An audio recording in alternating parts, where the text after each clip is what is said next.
Welcome to Hortonville High School, the site for tonight's non-conference showdown between the visiting Notre Dame Tritons and the host Hortonville Polar Bears. Good Saturday afternoon, everyone. I'm Ricardo Arguello, hanging out as always with Brett Christopherson and Jim Rosandick, bringing you those high-definition shots. And is our secret weapon here too, Brett? Not here, okay. It's just Jim Rosandick, so it's the trio here. No more. Okay. Just us three. All right, it's just us three. So we're really excited to bring you this matchup because, first off, let me just mention these records, and this will pretty much tell the tale right here.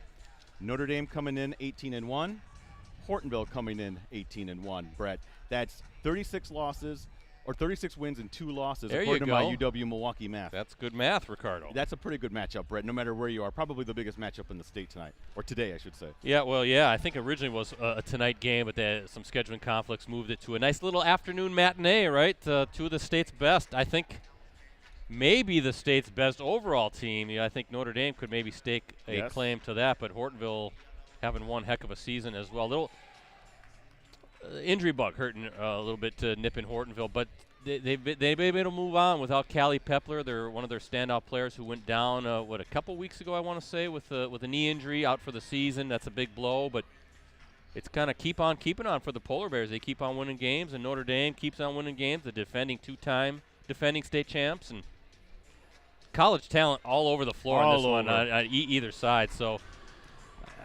coin flip game, right? FRCC versus the FEA. Again, this is going to be one heck of a matchup. And one thing we know about Notre Dame, they come in like Hortonville, but Notre Dame very battle-tested. We'll talk about this brutal non-conference schedule that Coach Sarah Rohde has once again put together for her team, not shying away from competition. And I walked in with AC Clothier, the coach for Hortonville, as we're getting here today, and kind of talking about these are the games, right, that get you ready for tournament time, because we're a couple weeks away from the brackets coming out already, and they got a big game next Friday night against Neenah, a game that we're going to stream, Hortonville Neenah girls. So these are the kinds of games you want in February to get yourself ready to go for the rigors of the tournament season. Absolutely, Brett. And might I add, both teams friends of the Varsity Roundtable. Yeah. BC. Both were on our show. We'll talk about that at the halftime, but let's get you prepared, though, and get to know these teams a little bit. Again, these notes put together by Brett Christopherson each and every game, so we thank you, Brett, for that. I'll start with some Hortonville notes. Brett will follow with Notre Dame. So what do we know about the Polar Bears? Well, they're winners of 10 straight, and they're ranked second in Division I in this week's Associated Press State Coaches Poll. They're coming off a 58-46 win over Kaukauna on Tuesday. That was a FAA matchup at Hortonville. Rainey Welson, fantastic sophomore, led the way with 24 points, 7 rebounds, 5 assists, and 3 steals. Brett, that's a pretty overall good game, wouldn't you say? I would say. The win avenged a December loss to Kaukauna. That was its only setback on the season. That's for Hortonville. Welson, was 9 of 20 overall, and 6 of 10 from three-point range. Now Trinity Mokadlo, she also had a big night with 15 points on 5 of 6 shooting. She had 5 rebounds and 3 assists. She's also, by the way, folks, and you'll see this tonight, one of the top defenders in the state on the ball defenders. Michaela Warner, she chipped in with 9 points and 8 rebounds. And defensively, the Polar Bears, they limited Kaukauna to 39% shooting, 24% from three-point range, and they also forced 13 turnovers. On the season, Welson, team leader in scoring at 17.7 points a game. That ranks 4th in the FEA. She's shooting 44% overall, 43% from beyond the arc, and 85% from the free throw line. Callie Pepler, unfortunately out for the season with a knee injury. Brett alluded to that earlier. She's next in scoring at 14 points a game for the Polar Bears. Mokadlo, 3rd at 10.3 points. She's shooting 40% overall and 36% from three-point range and 66% from the line. Warner is 4th at 8.4 points. She's shooting 56% overall. She's also the team's leading rebounder at 7.8 points, or 7.8 rebounds a game. And Pepler was averaging 7.4 rebounds at the time of her injury. Rainey Welson, again, we're going to say her name a lot. She leads the team, 4.7 assists to be tops in that category. That's also second in the FEA. Now let's look at Hortonville as a team, shooting 45% overall, 36% from three-point range, and 71% from the free throw line. The opponents are shooting 34% overall and 29% from three-point range. The Polar Bears also out-rebounding their opponents, 33.8 to 24.2 per game, and they're averaging 9.4 steals a game. In terms of offense, they're averaging 67.5 points per game. The defense is allowing 45. Brett, that's a healthy 23-point difference. Not bad. Their next game, they're home against Appleton West on Tuesday in an FBA Association matchup. Tip-off there set for 7:30 p.m. Brett, tell me about those Notre Dame Tritons. Well, Ricardo, this is what you want to know about Notre Dame. 18-1, as you mentioned, overall. The Titans, winners of 18 straight, ranked number 1 in Division II in this week's Associated Press State poll. And they're coming off a 65-26 Fox River Classic Conference victory over De Pere on Thursday. Up at De Pere, Notre Dame jumped out to a 39-11 halftime lead. Cruise from there. Trista Feda paced the Tritons with 19 points, while Gracie Gresh finished with 17 points. Peyton Musial, am I saying that right? Musial chipped in with 10 points, and Hope Barrington added 9 points in the win. On the season, Gresh is the team leader in scoring, Ricardo, at 18.6 points per game. That leads the league. She's shooting 64% overall and 49% from three-point range, where she has knocked down 33s. She's also shooting 81% from the free throw line. Feda is next at an even 17 points per game. That ranks third in the FRCC. She's shooting 59% overall and 50% from beyond the arc, where her 46 threes, that's a team high. Musial is third at 11.2 points, followed by Barrington at 11.1 points.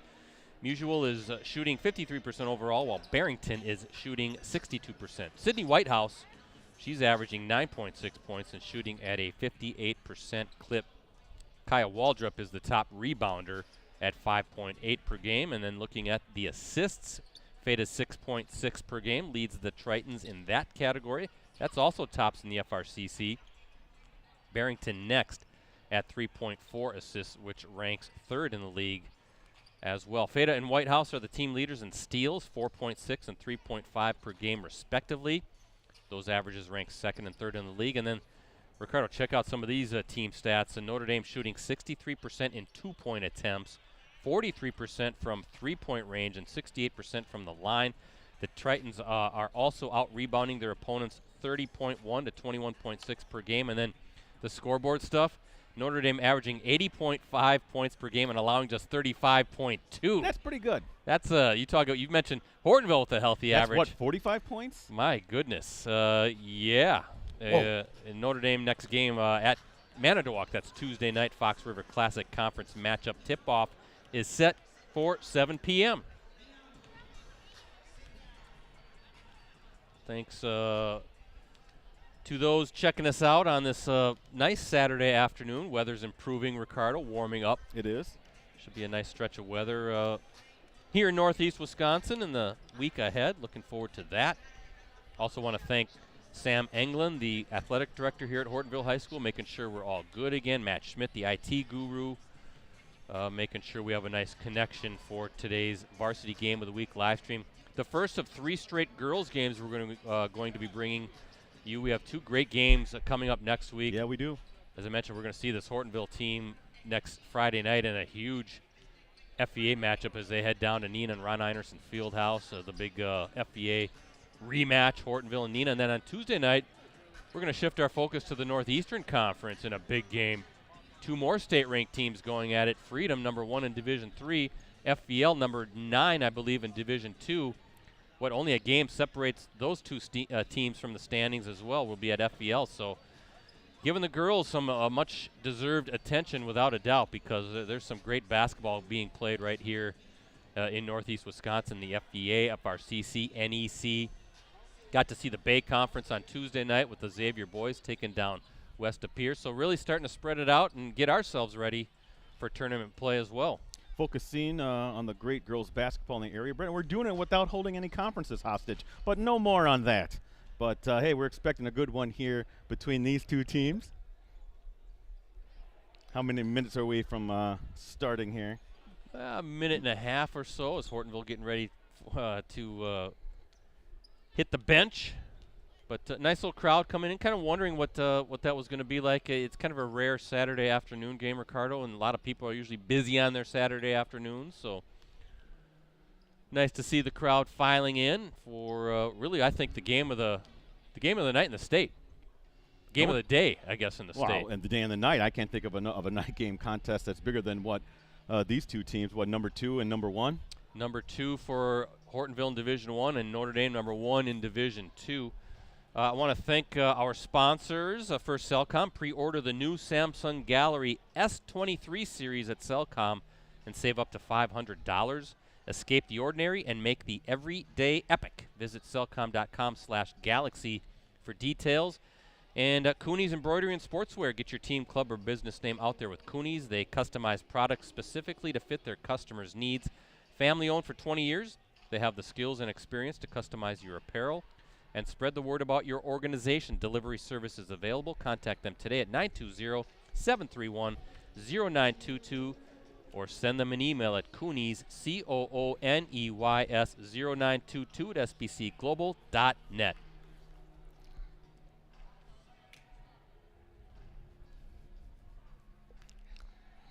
Yeah, I've always thought about a nice, we need a catchphrase, Brett. What would our catchphrase be? Rosie, what do you think about this catchphrase? We don't hold conferences hostage for our live streams. How's that? Is that good? Rosie's giving me the medal. Yeah, that's good. I think, Brett, we might have to get that. Can we put that printed on our little USA Today Network banner there? Well, the next order of business for this stream is the presentation of colors, Ricardo, the national anthem, and then after that we will introduce the starting fives for both Hortonville and Notre Dame.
Always nice to hear a little Whitney.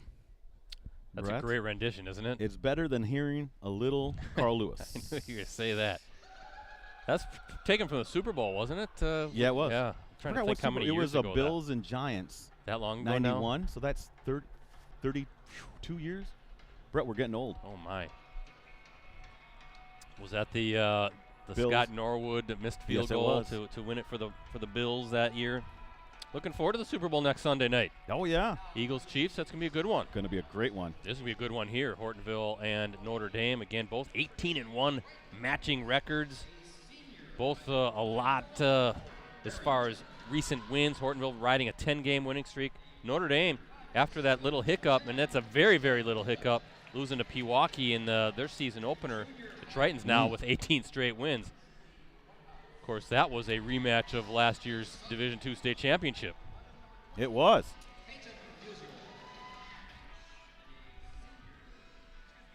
So your starting lineup for Notre Dame, 5'9" senior Hope Barrington, 5'7" 5'7" junior Trista Feda. You're thinking about convenience Yeah. stores, huh?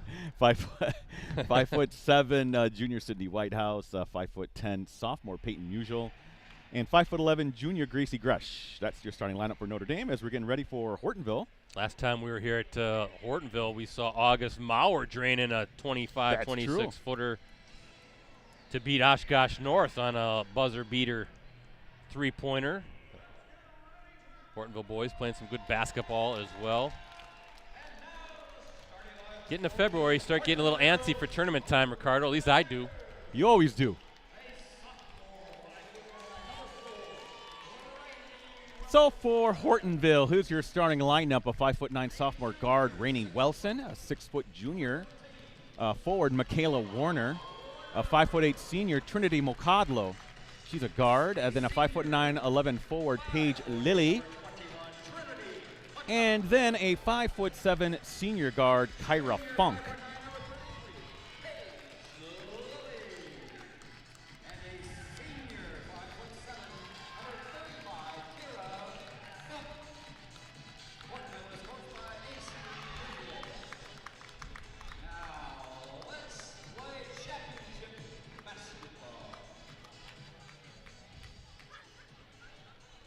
Again, thank you for tuning in to tonight's game. Number 1 ranked Hortonville in Division 2, or Notre Dame in Division 2, and number 2 ranked Hortonville in Division 1. Hard to say. Yeah. 1 in 2, 2 in 1, right? Yes. Getting ready for the tip. Hortonville will control with Mokadlo. Wilson.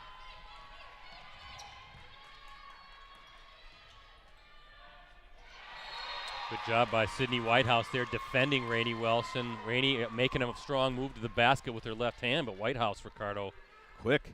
right there Yes. sticking to Wilson and knocking it away.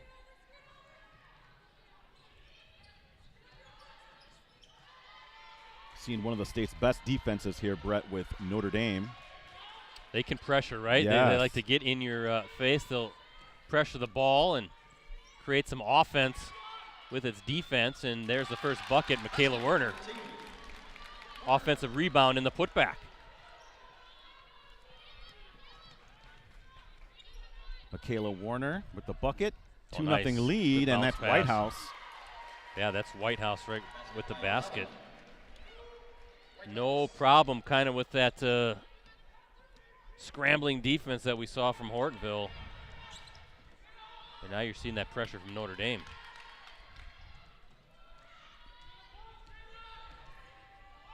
Hortonville in their home white uniforms. Notre Dame in their blue.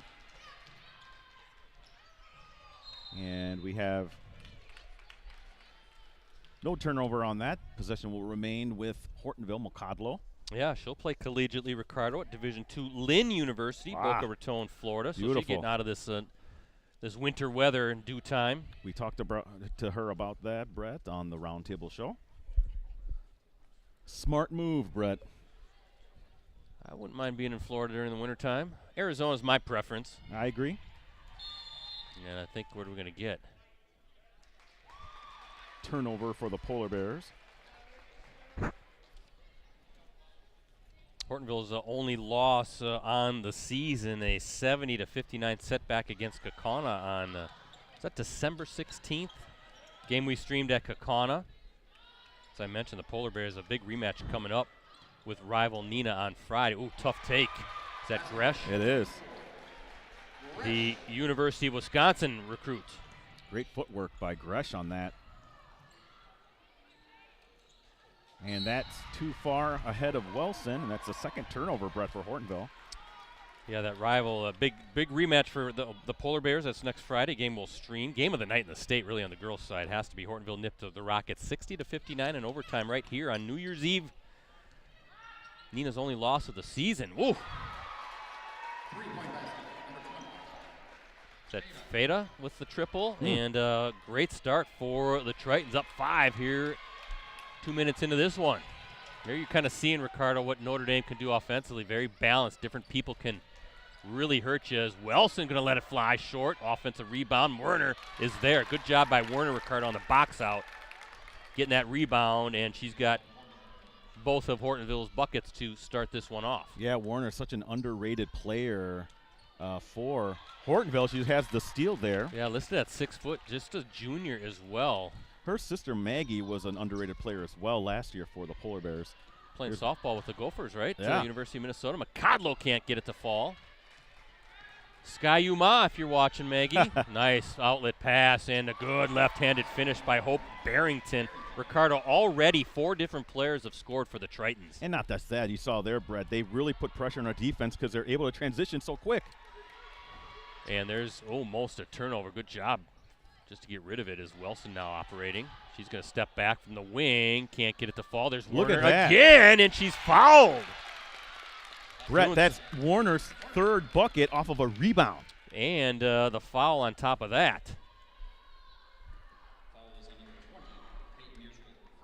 So Musial picks up the foul and a chance for Werner. Gets it to fall. She's got all 7 points. It's Notre Dame 9, Werner 7. Very active offensively on the glass, and some big offensive rebounds, some putbacks in there. You see the 3-point play, finishing despite the physical play.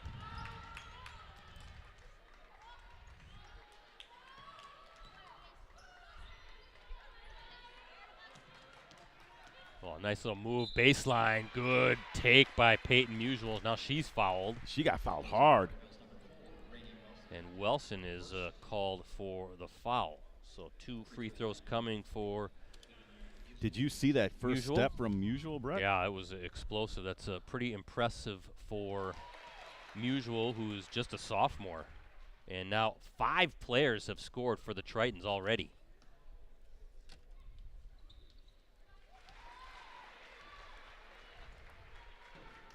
Not bad. A few minutes into this one, huh? You got all 5 players scoring, or 5 different players scoring, I should say.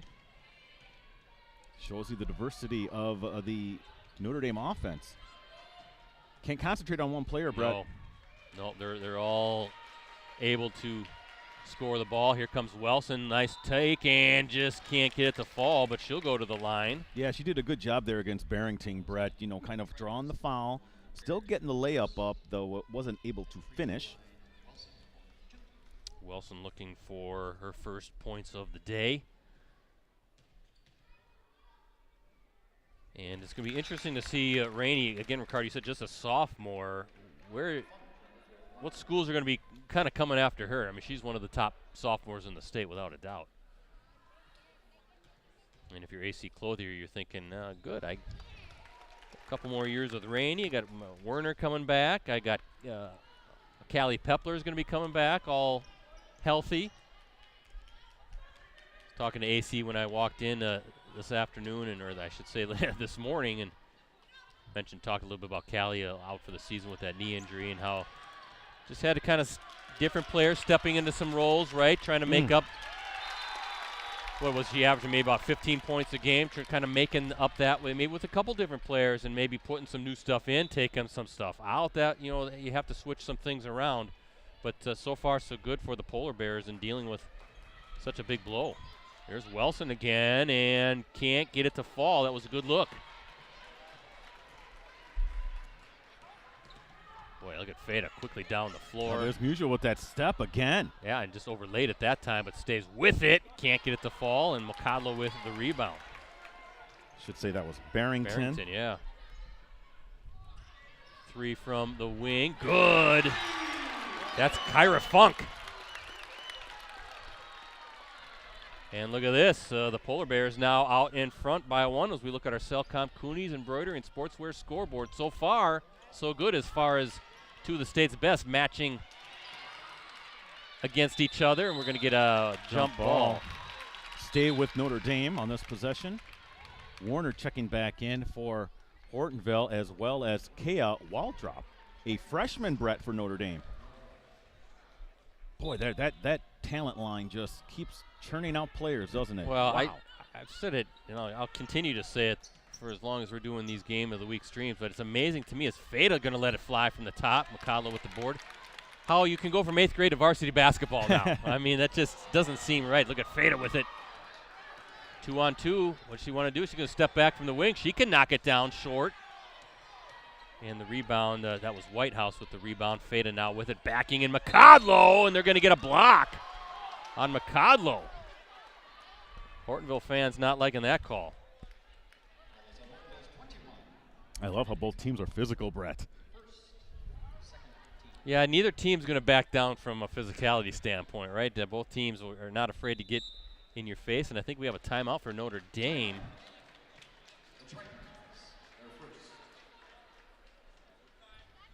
"30-second timeout for the Tritons."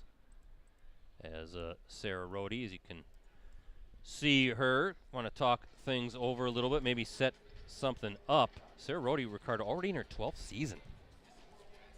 I couldn't believe that as I was kind of looking some stats up. She led the Tritons 4 state titles already. 6 state tournament appearances. Of course, she was a standout at UW Green Bay. Yes. But back-to-back Division II state champs.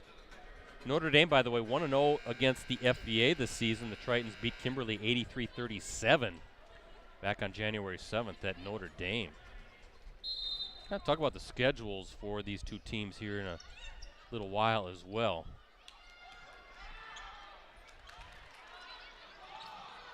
Both teams with some impressive victories as finally Wilson comes up with it. Loose ball.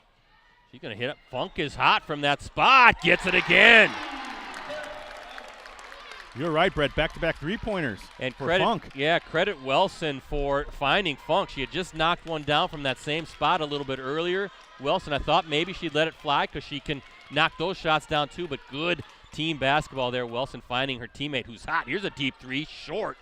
Oh, that's not a shot I'm sure that Coach Rohde wants from that far out. 4-point lead for the Polar Bears. We got a good one here against two of the state's top teams on the girls' side as Makadlo, a little crossover, bounce pass. Working hard inside, and that's number 15, Jada Stewart with the bucket. Well, now you're seeing Notre Dame in a rare position, Brett. They're down 17-11. Starting to see some offensive balance for the Polar Bears as well. It's a good job by Makadlo to go over that screen, stick with Feda. Inside, and the Polar Bears defense causing some problems. That's going to be a jump ball. And a turnover for Notre Dame, Brett. So both teams with 3 turnovers on the afternoon. You're right, Ricardo. I mean, a 6-point deficit for the Tritons. It's got to be a little bit of a shell shock. They come into tonight outscoring their opponents 1,550 to 668. That's an 882 difference in point differential overall. Is that good? I think that's good. You tell me. That's pretty substantial. Yeah, so word on the streets, that's pretty good. to be down 6 already is not what the Tritons fans are certainly used to seeing, but a long way to go. And I have a feeling, Ricardo, this might come down to the end. Nice pass from Wilson to Werner. Can't get it to fall. Ha-ha. Little razzle-dazzle from Wilson, Brett. You like that? That was a nice look.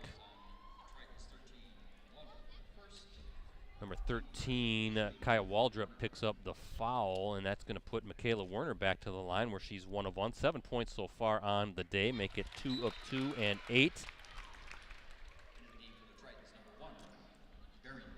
And now a 7-point deficit. Yeah, it's not often when Notre Dame's trailing by more than 2 possessions, Brett. And Werner can't get that one off. Also, 7-point lead for the Polar Bears, 18-11, as we look at our Cellcom, Cooney's Embroidery and Sportswear scoreboard.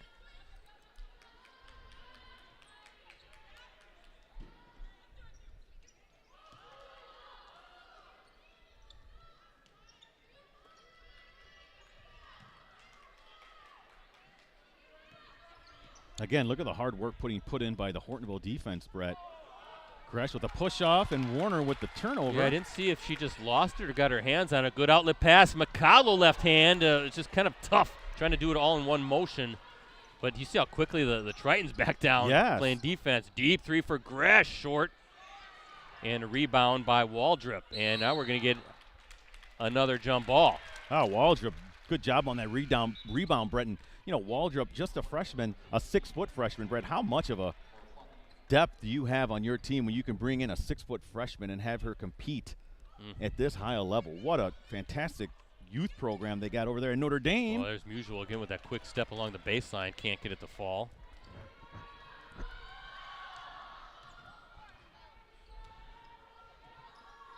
Kick out. That's Werner working her way inside. And rebound to the Tritons. 7-point lead for the Polar Bears. Inside, that's knocked. Nope, they're going to get to number 15, Stewart. Yeah, that's a good call, Brett. She was a little pushing when she was behind Waldrop. By the way, Waldrop has 3 rebounds already, Brett.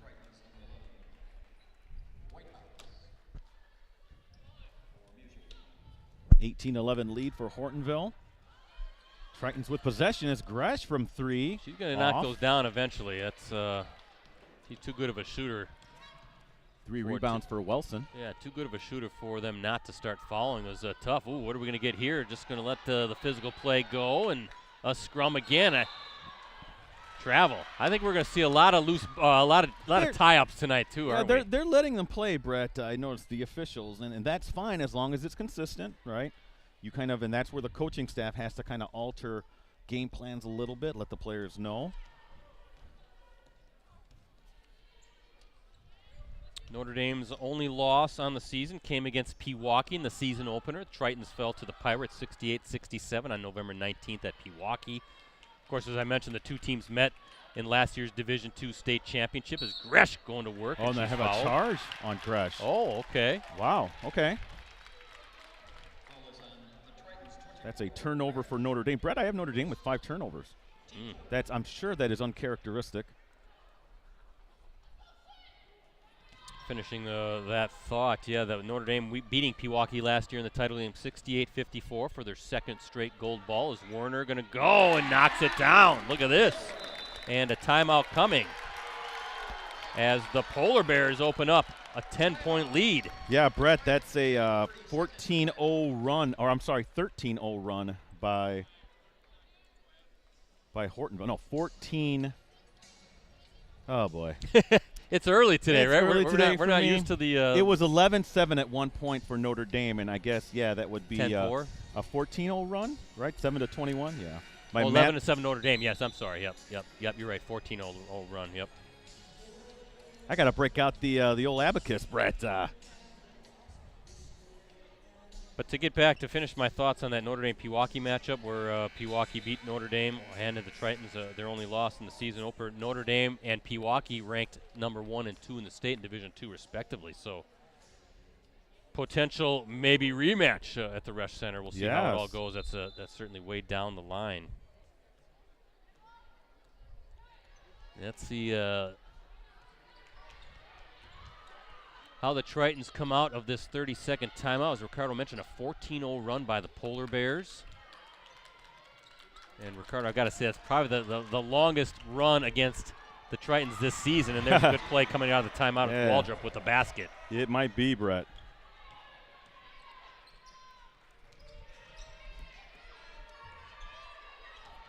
Snaps that 14-0 run, and Wilson from 3, and she adds right to that lead. That's her first field goal. She's got 5. Ricardo just creating space off the bounce, off the dribble. She's so good and can beat you with that step. You got to have to play off a little bit of Rainey Wilson, and you do that, though, and that's what happens. Again, inside. Good job by, just couldn't get it to finish. Waldrop doing a good job of sealing off her defender, working hard in the paint, just couldn't get it to fall.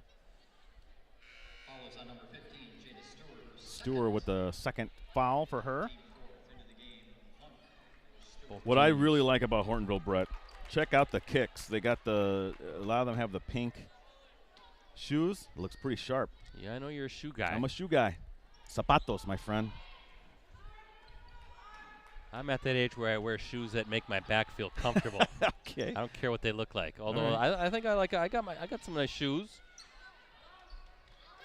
Again, working hard in the paint, just can't get it to fall. But Waldrop doing a good job, and I think that's there for her on the block. And look at that double team. Good job by McCodlow, though, to hold it before it crossed the timeline. And she was being pressured there and was able to get out of trouble, get it over to Wilson. That's a good matchup here. Yeah. Wilson against Gresh. Wilson again, quickly from the corner. Wow! No hesitation from Rainey Wilson, and we have a 14-point Hortonville lead. Brad, may I say, en fuego, as Dan Patrick would used to say back in the Sports Center days. That's a deep three from the corner, right against that sideline there, and Wilson with the rebound. McCodlow has it. Right now, Notre Dame a little bit in a disarray, Brett. I think they're shell-shocked, don't you? I mean, look at this, almost another three. Good look by, that was Paige Lilly, number 33. I think we're going to get McCodlow. That'll be her second. Well, I'm really impressed with how Hortonville has come out here, Brett. Efficient on offense, draining the long-distance shots, but also their defense, Brett, has been spectacular. Rosie has a good look at those shoes that you were talking about, Ricardo for Hortonville. But, yeah, defensively fantastic. They're really clicking on both ends of the floor. One thing about the Tritons, though, Ricardo, they can get back in a hurry. Yes, and a lot of it's going to come from that defense, Brett. So be on the lookout for that. We haven't seen a Notre Dame run yet. So AC Clothier keeping Trinity McCodlow in the game with those 2 fouls, still with 6.5 minutes to play. And we're going to get an offensive foul on Notre Dame. Again, I have them unofficially for 6 turnovers. I know that has to be high for them. By this point in the first half, we have 6:29 left. Waldrop now with 2 fouls for the Tritons.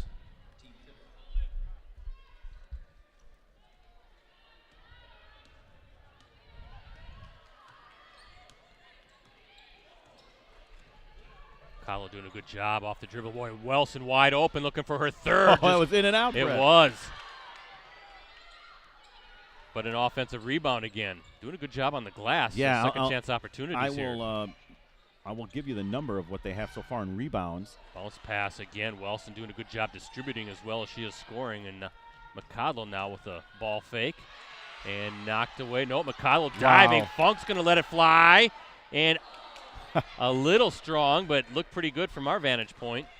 Very entertaining. Very good possession there. Well, no points, Brett, but good stuff.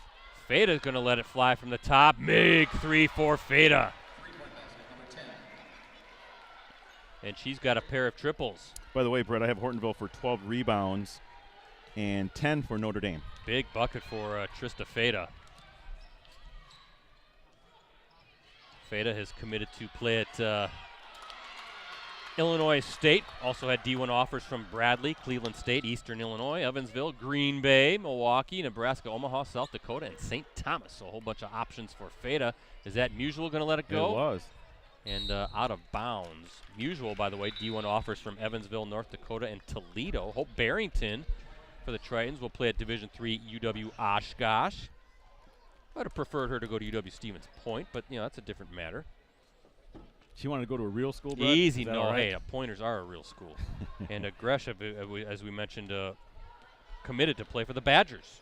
She had D1 offers from Butler, Colorado State, Drake, Eastern Illinois, Green Bay, Illinois State, IUPUI, Milwaukee, Nebraska, Omaha, Northwestern, St. Louis, St. Thomas, Toledo, Tulsa, and Youngstown State. Gotta get more top kids over to the Badgers, Brett.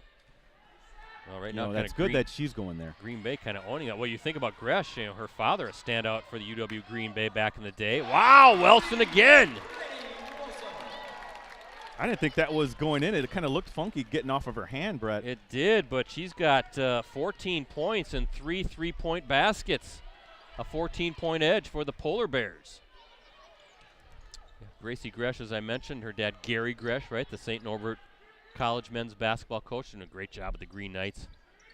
And a standout at UW Green Bay.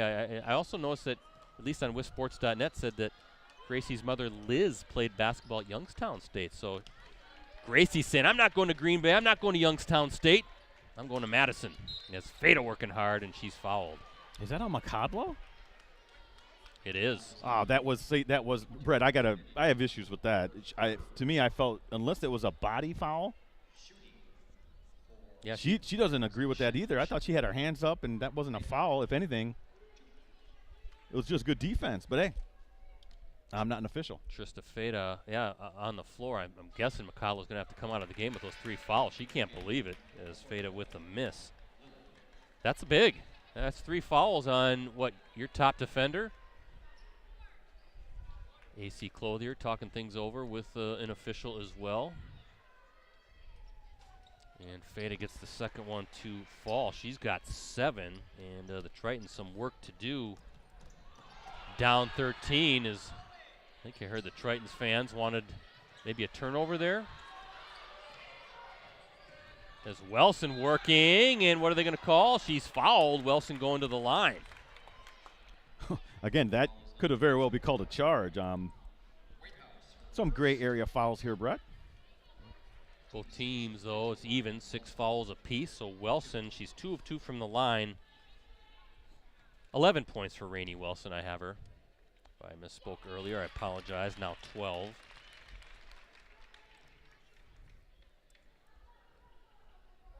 And having a heck of an afternoon so far is the standout sophomore for the Polar Bears, making it look easy from the line. 15-point edge for Hortonville. Feda. You know, Notre Dame's had some good looks. Just a little off target, Ricardo. I mean, again, that was a good look for Trista Feda. You know that Sarah Rohde wants her to take that shot all day, every day. It's a little short. Feda now guarding Rainey Welson.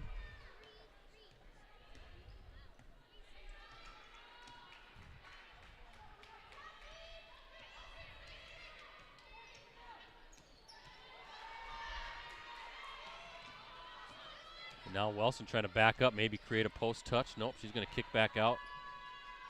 Kind of watching what she was going to do after the ball. 3-point shot. No, what?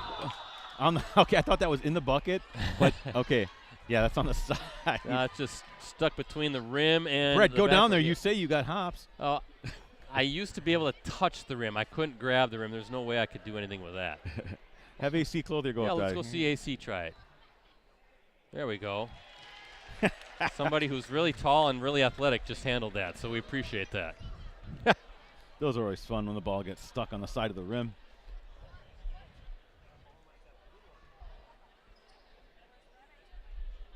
Ball stays with Hortonville on that one, Brett. Both teams 18-1. Short on that was Rainey Welson. We'll get Feda bringing it up the floor fast.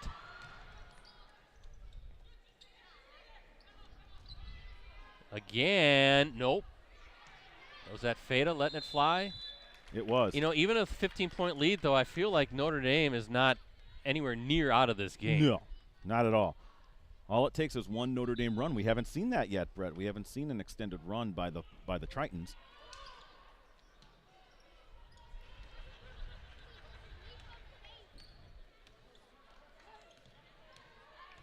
Wilson being guarded by Feda, and that's a foul. As Wilson hits the deck. Yeah, and that's the 17th foul. So, Hortonville, that should be bonus. Yeah, I was going to say bonus free throws coming for Rainey Welson. She's 4-4 from the line, 13 points so far on the day.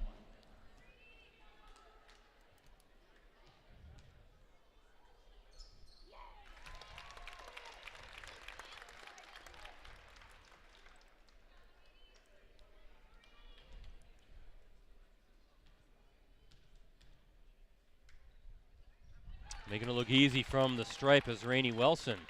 And the Polar Bears have doubled up the Tritons here in this first half. Not expecting, no sooner than I said before, I think it's going to be a barn burner. Here are the Polar Bears with a 17-point lead. Their zone defense. Yeah, is Gresh working hard. Again, they've had some looks.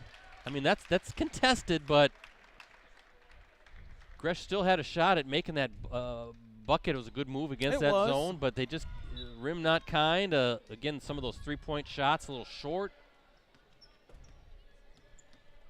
And Hortonville doing a great job of dealing with what typically is a pretty stingy Notre Dame defense. Wilton's going to be definitely short on that. Yeah. I like the idea there. I mean, that was an open shot. See, Wilson, just fell short. Wilson, I think, got a little grin on her face there, maybe saying, maybe that was a little too deep. Yeah. Oh, you're feeling good, right? Shoot or shoot. I know that, Brett. You know that. Even when I'm missing 10 in a row, Brett, I keep shooting. Ricardo, 4-time office around the world champion. And that will remain in forever, Brett, because we don't have those anymore. No, in my quest for 5 straight, there was controversy. And I know there's going to be a 30 for 30 on it at some point. All right. Usual, good defense there by Warner to help out along that baseline. There's a trap knocked away. Brett, they're letting them play in that in that respect. Minute and a half or so to go. Now, Funk's a good little player, isn't she? I really like what I see. She's quick. She hustles. Good three-point shot. Yeah, always moving, right? There yeah, she is cutting across the baseline. She's missed hustle. But Wilson, what are we going to get here? Another foul against Notre Dame. Yeah, it was. As the official is, and Rhodey just kind of throws her left hand like that's not a foul. That's on Feta now, who has 2. That's a bonus, isn't it? Yeah, it is. Bonus Warner. Free throws is Michaela Warner, where she's 2 of 3. 11 points on the day so far for Warner. And rims out.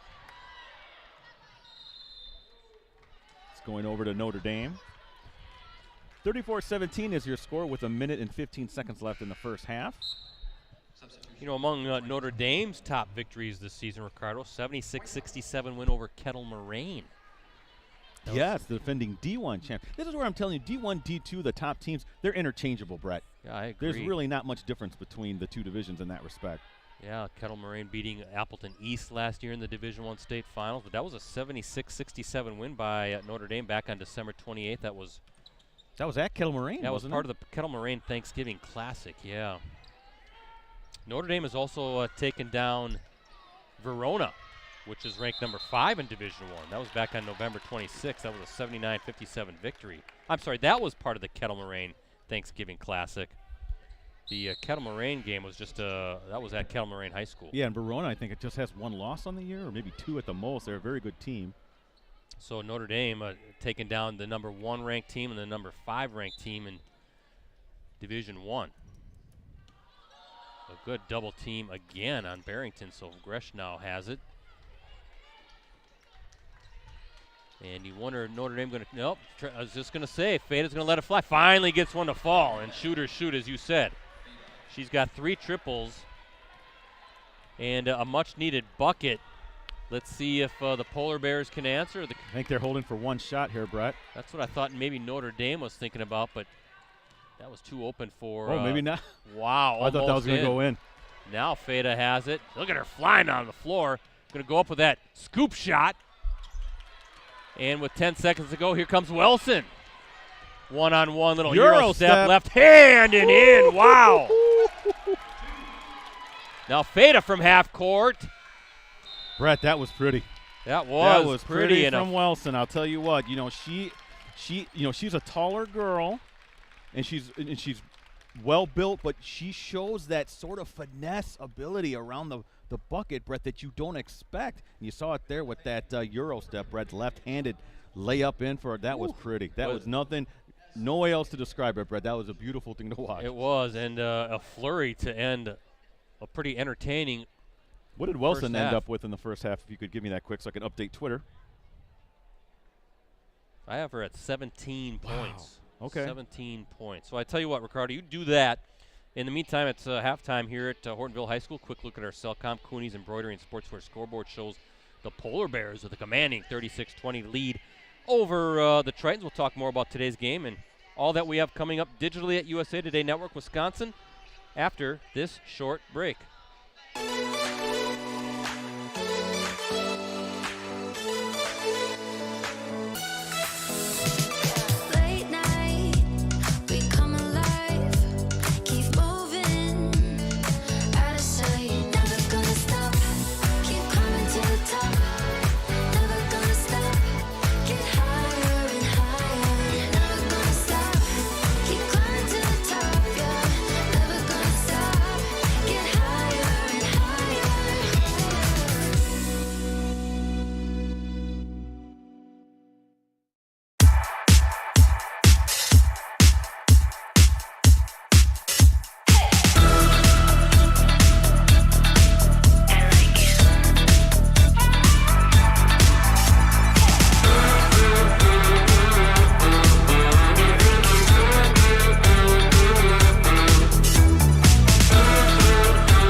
From the top of the 222 building on College Avenue in downtown Appleton, it's Varsity Roundtable.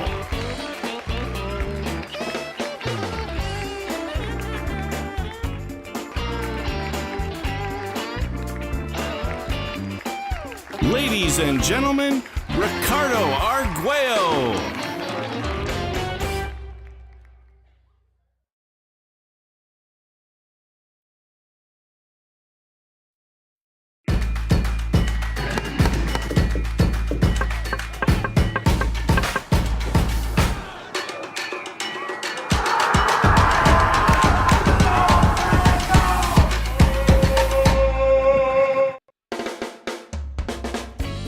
Top of the 222 building on College Avenue in downtown Appleton, it's Varsity Roundtable.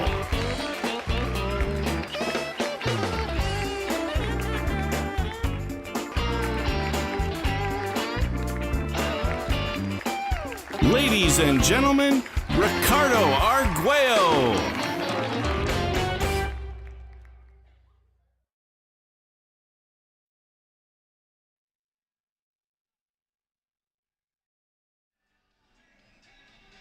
Welcome back to Hortonville High School. Again, as we look at our Cellcom Coonies Embroidery and Sportswear scoreboard shows the Polar Bears leading the Tritons 36-20 in this great non-conference matchup between two of the top teams in the state on the girls' side. Again, thanks to our sponsors for Cellcom. Don't forget you can pre-order the new Samsung Galaxy S23 series at Cellcom and save up to $500. Escape the ordinary and make the everyday epic. Visit cellcom.com/galaxy for details. And Coonies Embroidery and Sportswear, they have the skills and experience to customize your apparel and spread the word about your organization. Contact them today at 920-731-0922 or send them an email at Coonies, COONEYS 0922 at sbcglobal.net. Last but not least, Ricardo, I want to again give a plug to the USA Today Sports Plus app. That's the new sports app that puts the fans first. Get the latest scores, stats, and standings and enjoy interactive experiences with our award-winning sports writers. Download USA Today Sports Plus from the Apple or Google Play stores today. USA Today Sports Plus, fan harder.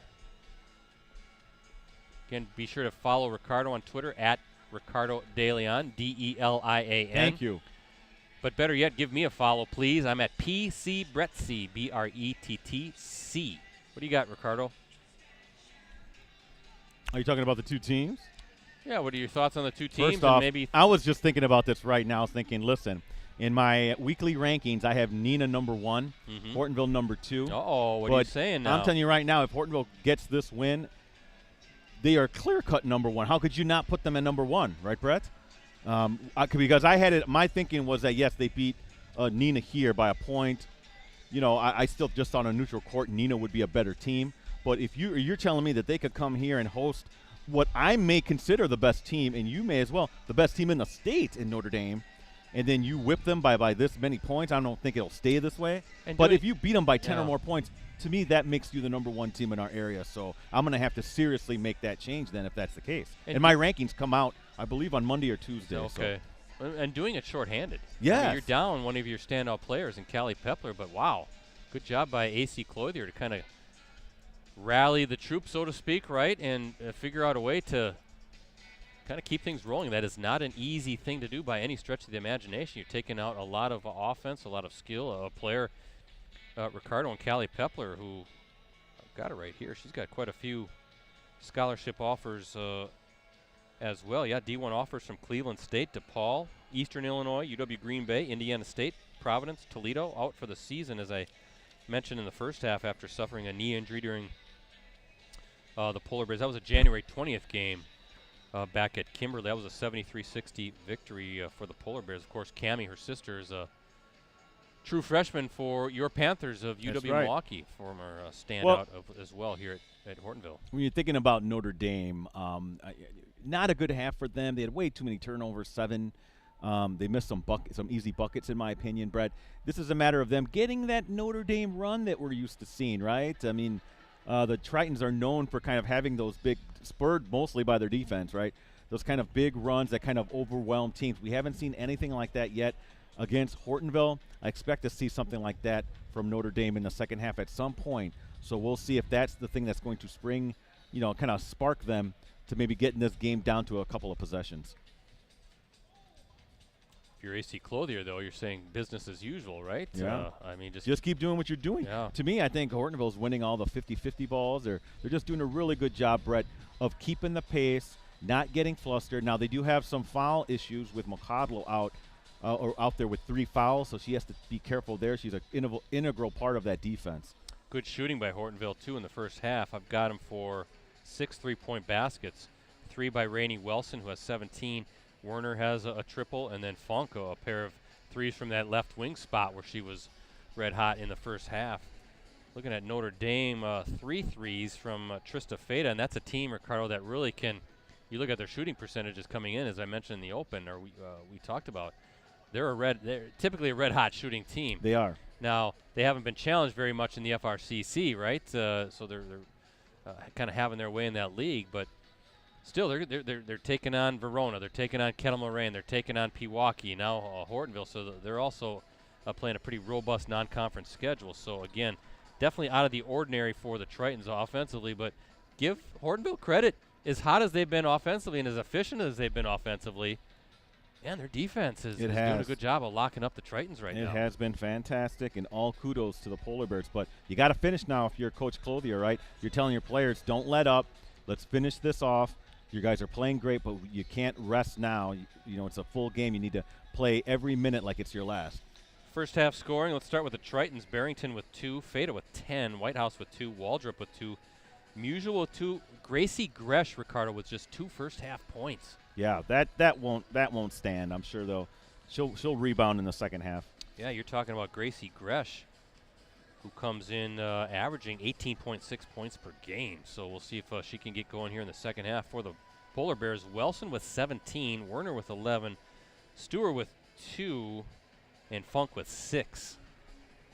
Again, foul trouble, as you mentioned, Trinity McCodlow with those 3 first half fouls for the Polar Bears. And Stewart with 2 for Notre Dame. Feta and Waldrop with 2 fouls apiece.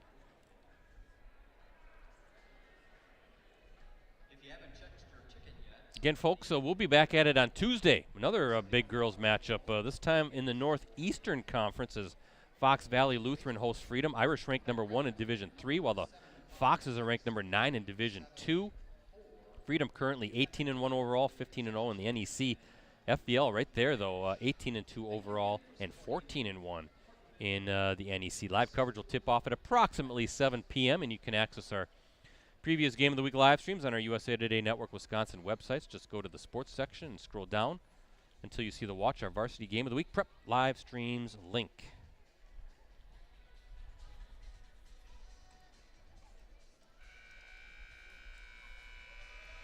About ready to start the second half. Hortonville will open with the basketball, up 16 And we'll see how the chess match continues, what kind of adjustments are made, particularly on the Notre Dame side. How do you quiet Rainey Wilson? Right away you get the turnover, and that's exactly what you want. They have a 3-on-1. Nice dish from Feta to Whitehouse, and just like that, Ricardo, is how you get back into this one, creating some offense from your defense. Good defense again by the Tritons. Got to chip away at that lead, Brett. Yeah, there's not a 14-point play, right? So no. You just kind of Not that I know of. All of a sudden, if you could get that down into single digits, make it a 3-possession game. 3-point shot, no good. That was Paige Lilly with the miss, and here comes Feta with the basketball. Little pass inside. Nice team ball. And Notre Dame will reset as Hortonville defending that very well. Feta trying to work off that screen and trying to shake off McConnell there. She's going to let it fly from the wing. Offensive rebound, though, by Barrington. That's a nice play by her. And just like that, 2 quick buckets. And you can kind of hear the Tritons fans kind of willing their team back into this one. First 4 points of this half scored by Notre Dame. Well, is this the Notre Dame run, Brett, that we were talking about that they did not have in the first half? And another turnover. And there you go, outlet pass. There's Musial left-hand scoop shot and 6 quick buckets. I think you got to call timeout if you're Coach Clothier here. And just like that, Ricardo's down to 10. As Wilson now. Who had that last bucket? Musial. Yes. As Wilson working against Barrington. I thought maybe she was going to let it fly there. She was thinking about it, but good defense by Barrington. And Feta now on McCodlow, and a big bucket by McCodlow, and AC Clothier wants to call timeout. Timeout, Hortonville, 30-second timeout. And a 30-second timeout now, this time for the Polar Bears. Hey, folks, gives me a time to let everybody know about this great deal on a digital subscription we have going on right now to the Post-Crescent, the Green Bay Press-Gazette, all of our USA Today Network Wisconsin websites for the next 3 months. You can get all the benefits included with a digital subscription for just $1. That includes full access on your desktop, tablet, mobile devices every day, exclusive subscriber newsletters, the e-edition, access to the USA Today Sports Plus app. Sign up right now. Go to postcrescent.com/subscribe or greenbaypressgazette.com/subscribe. Ricardo, how can you go wrong? $1 for 3 months. Well, I don't know any deal that's better than that, to be quite honest. Now, I may sound biased, and I am. But that's a pretty good deal. That's a great deal. So give us a shot, folks, if you haven't subscribed yet. Get complete digital access 3 months for $1. Nice bounce pass. Scoop shot, Barrington. Wilson. A little too far under the basket, right? Under Wilson's the backboard. She's like, get that out of here. I think Wilson did a good job of just really pinning Barrington against the baseline. Is now McCodlow back out. She'll get it again. Gonna work off that screen. Good hedge by Gresh.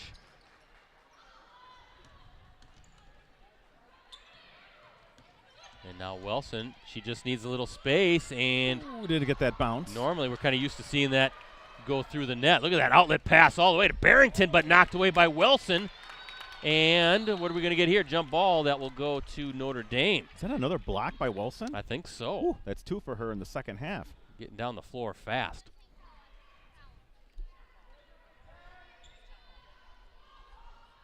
Can the Tritons make this a game here in the second half? Deep 3 by Feta. Good. Oh, here we go. Her 4th triple. She's got 13. And Ricardo, it's a 9-point game. It is. And each possession now with your Hortonville, got to try to stem the tide. Don't let it be where they're getting like a 10-2 run, 12-2 run. Then you're in for a dogfight the rest of the game. Well, they've done a nice job just in these first, 3.5 minutes to take it from 16 down to a 3-possession game. Knocked away. I think Feta got her hand on it, and it's going to stay, though, with Hortonville. Substitution for Hortonville. You're seeing that Triton's defense causing some more fits this half than what we saw in the first half.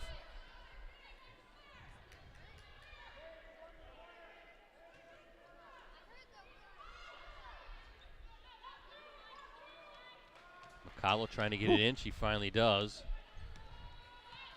And she's going to set the offense up here, swinging it over.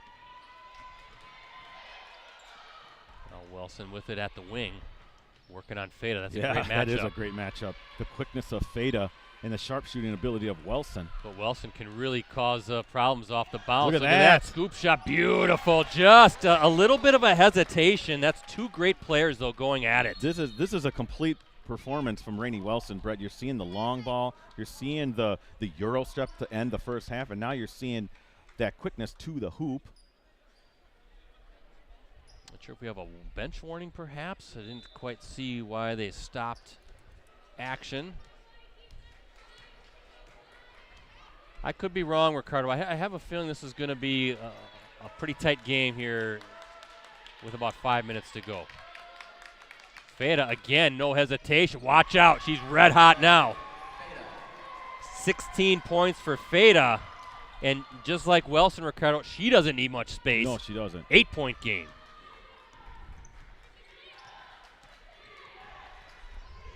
Five three-pointers for Feda. Wow, great answer by Paige Lilly. Her first basket and a much-needed one for the Polar Bears, back up to an 11-point game. Was that a little New Jersey accent from you, Brett? It sounded like you said Polar Bears. Did I? Yeah. Good, given good team basketball Usual. there. Yep, usual with the bucket. And now the Tritons are starting to heat up here a little bit. No, I'm from Wisconsin. I don't know. It just sounded a little Jersey to me.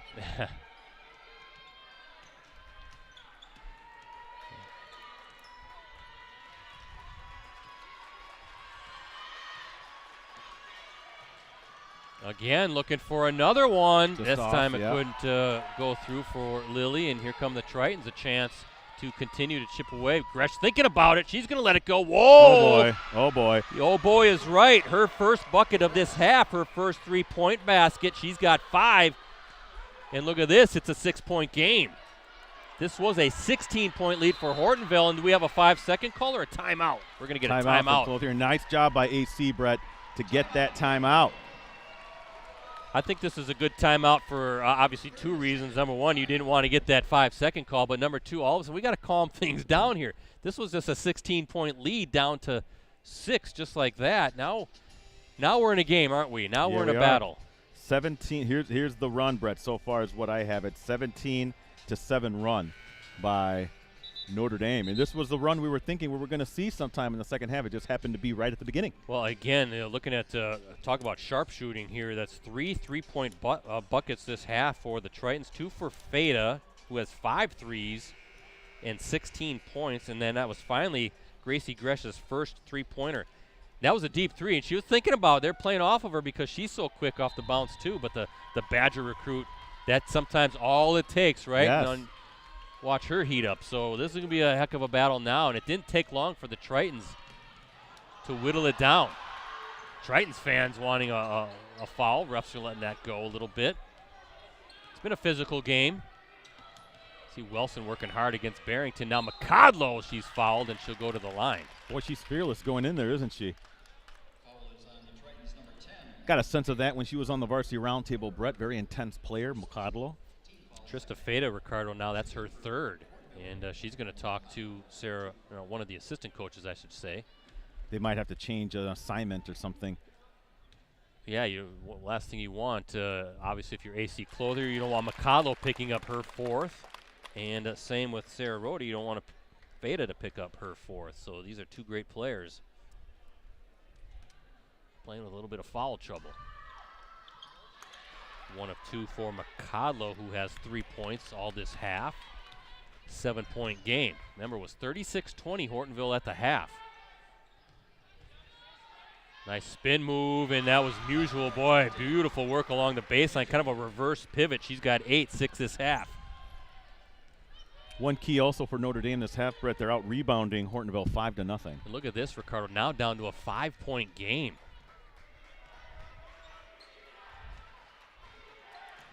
Do you sense Hortonville now playing a little bit tighter? It seems like playing a little more conservative. Does that count as playing more tight? Yeah, maybe. I mean, it could be an imagination, but just not flowing quite as well. Well, who knows as far as the real details of what these coaches and the adjustments they like to make. But something seems maybe just a tad off offensively right now for the Polar Bears, at least to open this second half, as Wilson kicks out. 3 from the corner. That looked good. Yeah, that was Kira Funk with the miss, and a good job by Barrington to chase it down, but it's lost. And again, she's going to let it fly, and rims out, but Werner again, and she's going to go to the line. How many chances are you going to get the Polar Bears? The ball literally went into the basket. It came out. So Whitehouse called for her second, and 2 free throws coming for Werner. She's 2 of 4 from the line.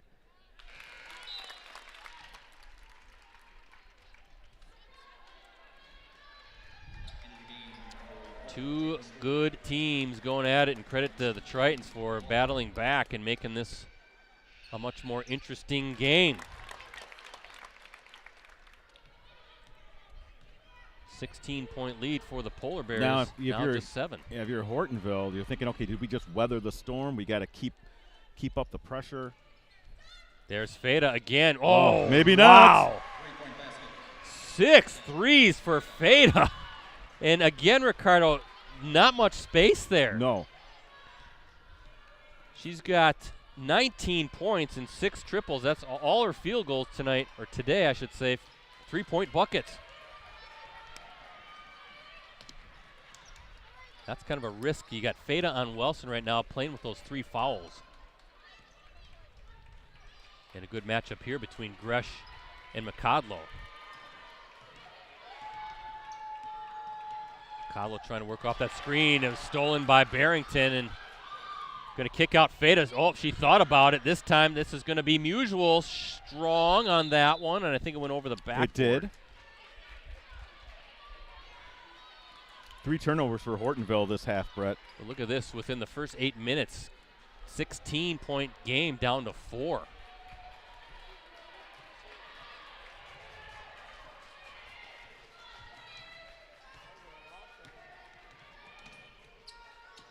McCodlow, she's fouled. And who's that going to be That's on? the freshman, Waldrop.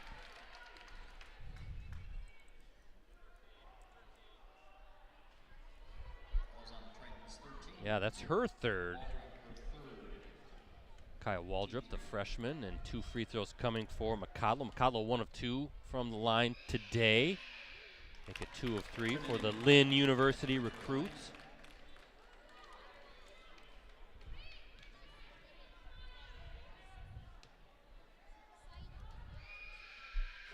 And that one rims out.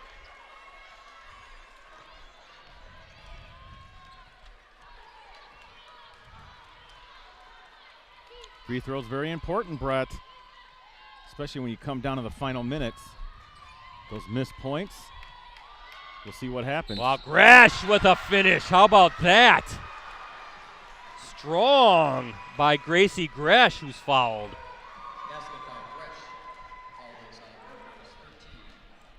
Has a chance to, well, it's already in with 1 possession, but has a chance to pull it to within 2. Boy, again, strong finish in traffic. She was surrounded. And, yeah, Gresh looking to complete the 3-point play. She does, and 6 points this half, 8 on the game. 25-11 run by Notre Dame right now, Brett. And that's another steal. Wow. Barrington to Feda off her back, and that'll go to Hortonville. Maybe 1 pass too many at that point. Yeah, I think so. But, you know, Brett, when you're feeling that adrenaline and you're Notre Dame, you're almost completing the comeback there to tie up the game. 9:16 still to play in this one, and it's a 2-point game. And they got to get it over. And Clothier, let's see if he wants to call a timeout. Nope, he's a lot more calm than I am. Yeah. I watch these, and the heart starts racing a little bit.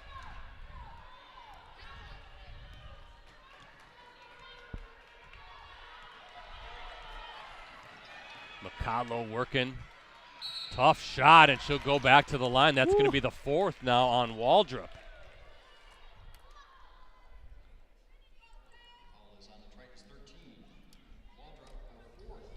And 2 more free throws coming for McCodlow. McCodlow with 4 points all this half.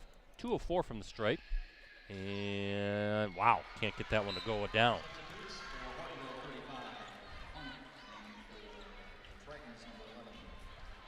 One of Hortonville's signature wins this season, Ricardo. Remember when they took down Minnetonka? They did. 66-56. That was part of the Breakdown Tip-Off Classic in Minnesota.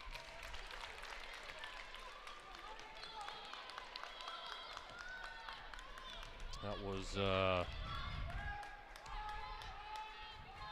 find the date of that, but Minnetonka, traditionally a state power in Minnesota's Class 4A division.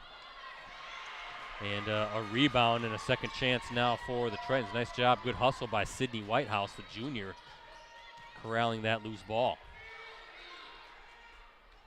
The Skippers, that's Minnetonka's name. There's Barrington from 3, bounces, no, and she's gonna get it. It just stood there. Nobody picked up the loose ball. Let me tell you, Brett, right now, this is becoming an issue for Hortonville. They're being out-rebounded 8-0 in the second half. And now down to a 1-point game. Remember, this was a 16-point lead for the Polar Bears at the half. It was 36-20. And you can just see it. Certainly a much more bounce in the step of Notre Dame right now. I mean, you can just see a great matchup here between Feda and Wilson.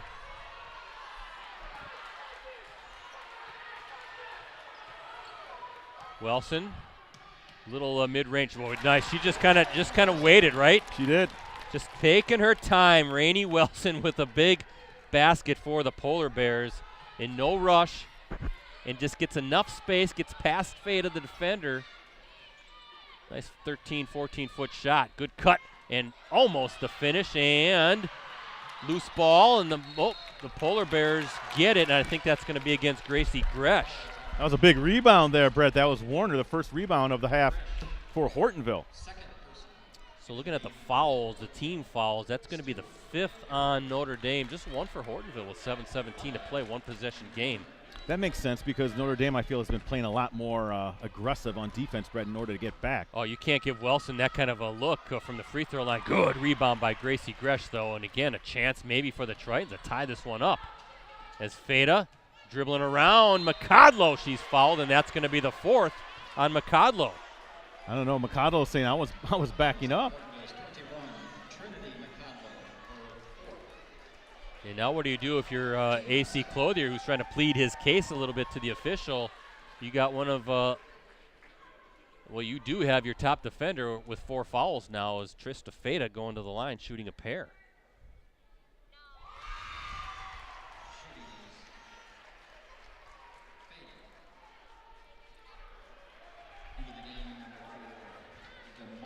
It'll be a very interesting final 7 minutes as Feda can't get that one to go, but Gresh with it, and it's tied up. Wow. Look at this. 50 apiece with 6:50 to play. Yeah, it's the 4th rebound of the second half for Gresh. Brett, she had 1 in the first half. 8 points this half for Gresh, 10 on the day. Good pass inside, spin move, and how about that for a finish? That's Jada Stewart with the bucket.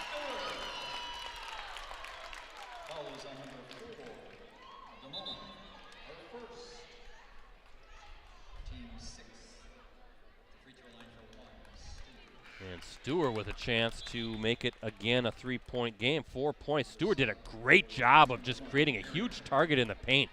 Really just a great entry pass, but again, just doing good work of sealing off the defender, and Stewart with the 3-point play, and again, finishing in traffic. We've seen that a lot today, both sides. Very physical game. Is Gresh going to let it fly? Pop it. And got it. She's red hot now. Notre Dame has been very hot shooting this half, and you're going to have to play out on Gracie Gresh because now she's found her shooting stroke. 5 3-pointers this half for the Tritons. As Wilson, is she going to kind of do what she did moments early? Oh, knocked away, almost. There's a 3. That was Funk, can't get it to fall, and a big rebound by Musial, and we get a foul, I think, on Wilson. 33-17. Notre Dame has outscored Hortonville in this second half, Brett. Remember, it was 36-20 at the half. Yes. With the Polar Bears with the lead, and coin flip game now. This run has been the entire second half, I would say, for Notre Dame, Brett. Oh, no doubt. Remember, they came out with a couple quick buckets defensively, causing some turnovers from the outset. Working hard inside. I think they're going to get a foul on Kira Funk.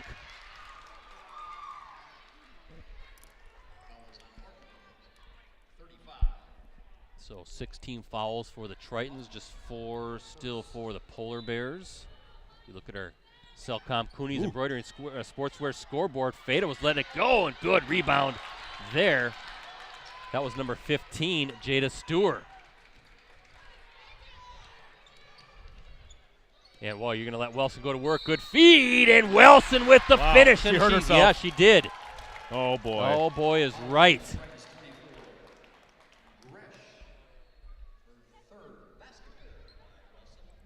Oh, boy. Doesn't appear to be serious, though. No, Brett. maybe just a Rolled an ankle. little tweak on the ankle. Gresh picks up the foul, so that's Gresh's third, and Wilson. Boy, this crowd got silent. Yeah, in it a hurry, did. didn't it? And I think that's a good timeout maybe for AC Clothier. Kind of let her gather a little bit, right, to kind of maybe walk off that ankle tweak. Full timeout as we'll come back from the timeout with Wilson. Chance to complete the three-point play, but what a bucket by Wilson. And I think, yeah, that was the right move. Just she's kind of cutting across. You see her, and it was, you got to let your star player put you on your back here. Another scheduling highlight I wanted to mention, Ricardo, for the Tritons. That was a 64-38 win over Nazareth Academy of Illinois. I was looking that up today. Nazareth, the top-ranked team in Illinois in Class 3A. Okay. The second largest division in the state. That's the Roadrunners' only setback on the season. They've beaten every other Illinois team. Their only loss was to the Tritons. That game was played at Fremd High School in Palatine, Illinois. That's a suburb of Chicago. Brett, I give you credit for looking up these scores, buddy. Minnetonka, I mentioned about Hortonville, though. The skipper's been in a bit of a slide as of late, but still figure to make some noise in the playoffs. They were ranked pretty recently in that Minnesota Class 4A division. It's kind of fun to see who these teams play and who they load up, and both teams, again, not afraid to play some out-of-state competition, a very good competition at that. So Wilson at the line, a chance for the three-point play. She's got 23, make it 24 now on the night. She's a perfect 7 of 7 from the free throw line as well. And back up to a three-point game for the Polar Bears. Game of the day, without a doubt, on the girls' side in the state of Wisconsin. These two teams, Ricardo, I think we figure we're going to see them at the Resch, right? I guess I'm trying to remember which sectional Hortonville is in. They have to face Nina? Yeah, they do, I believe. Okay, then that's going to be tricky. And another offensive rebound by Whitehouse going against that zone defense of Hortonville. So I stand corrected, right? Nina has something to say about that as well. They do. I think Kaukauna is in the other sectional. Okay. That How about the next time we do a game on Tuesday, I'm going to have to print out where everybody's. it's getting to that point. It is, yep. There's Musial. Boy, oh boy, an answer again. And that was set up, Ricardo, by an offensive rebound. It was, and again, Notre Dame's now out rebounding Hortonville 12-2 in the second half. 11 points for Musial, 9 this half, and an answer by Werner. Ricardo, these two heavyweights just taking turns with the body blows right now. Are. Oh, nice back cut. Warner with the block, Yeah, Brett. she was. So Barrington looked like she was going to get an easy reverse, but there was Werner swatting it away. And again, that great matchup now between, it's a switch as Barrington takes Rainey Wilson and knocked away. I think that was Feda who got a hand on it. Gresh picks it up. 5 turnovers I have for Hortonville in this half. Getting down to crunch time now. All these possessions so critical. Oh, tough scoop. Left. Wow, No. how did Musial get that? I didn't think she had a chance as she went up for the shot. Right hand. That's Brett. You know what I call those? Scoop de lose. The scoop de loops. Yep, I know. And again, working against that zone along the baseline, you can see Coach Rohde giving out some defensive instruction here. Ricardo's going to be a fun last 3 minutes, 59-58 with the pull. Oh. Wow, and that's going to be a hard foul on Feda. Ooh. And a bench warning now on Hortonville. As Feda, Ricardo, that's her 4th. Actually, the 8th team fouls. And update our Coonies, Cellcom Coonies Embroidery and Sportswear scoreboard. Hopefully, Rainey is okay. Looks like she's okay. Clothier, that's just a little emotions, you know, seeing your best player get decked. So looking at the foul situation, Feda with 4, Waldrop with 4, Gresh with 3 for the Tritons, and for the Polar Bears, McCodlow with 4. This should be a bonus, right? Yes. I think Rainey Wilson should be shooting the 1-and-1 with those 18 fouls now against the Tritons. McCodlow's gonna because I think Wilson is has to check at, out. Yeah. Okay. As McCodlow, the 1-and-1, that's short. And a 1-point lead for the Polar Bears.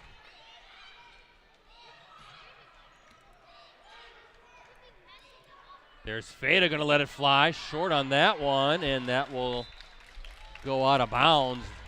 Hortonville with it. What's going to happen here in those last 2:51? Well, I know. All I know is that Wilson's still getting looked at. She's back in the locker room, Brett. Is that a oh no, she's right down here to the left of the stands. I see her. Okay. Big loss though for Hortonville if she can't continue. Oh, look at this trap over here. Oh, look at McCodlow. Yeah. Gonna have to call a timeout if you're Coach Clothier. Oh, yeah, and there's a steal, and look at that. You got Mutual to Gresh, and Clothier is very upset. And Ricardo, is this the first Lead for the Tritons tonight? I'm looking back on my. And we get another foul, and that's going to put Stewart to the line. They led at one point. No, Brett, they did lead 11-7, or 11-9 was their last lead. That was early in the first. Okay. So Stewart at the line. Again, Two-shot foul, though. Brett, so. free throws. Okay, they're missing free throws, in my opinion, too many. They're going to be even more critical now. And there's a miss from Stewart. Stewart on 1 of 2 from the line. She's got 5 points. She gets another one, Here's a chance. Wilson. And yeah, Wilson's ready to come back into the game. And good on that. So good to see Rainey back into the game. And that she's all right. And boy, with 2 minutes and 30 seconds to go, we're all tied up at 60 apiece. Well, we figured it was going to be an interesting game. That's what we have. Oh, look at this trap knocked away from Gresh. Here comes McConnell. They've got numbers. Outlet to Wilson. Can't get it to fall. And that might be on McCodlow. Let's see. No, I think that's on Wilson. It is, okay. Because McCodlow playing with those 4 fouls, and she was in the vicinity, but it was on Rainey Wilson. So 5 team fouls against Hortonville. Looking at the timeouts, 2 full timeouts for the Polar Bears, 3 fulls for the Tritons. Brett, you said this would come down to a last-second shot. I think your prediction's coming down to fruition. You said that way back when it was 36-20, I think. Well, I know in the first half I thought we were going to have a barn burner, and I wasn't feeling so good about that when it was a 36-20 halftime lead for the Polar Bears. But credit the Tritons for heating up. Defense tightened up, and now you have these 2 giants going back and forth. It's kind of what we figured how this game would end. 2 of the state's top teams battling in a great February non-conference game, a great tune-up for postseason play for both squads. Gresh gonna deep 3 from the corner, and Wilson with the rebound and a foul. And that's against Barrington. A little Bronx cheer from the Hortonville fans. And Ricardo, that's the 10th team foul now for the Tritons, so 2 free throws coming the rest of the way for Hortonville. And looking at Rainey Wilson, she's 7 of 7 from the line, 24 points today. And gets the first to fall. So remains perfect from the line.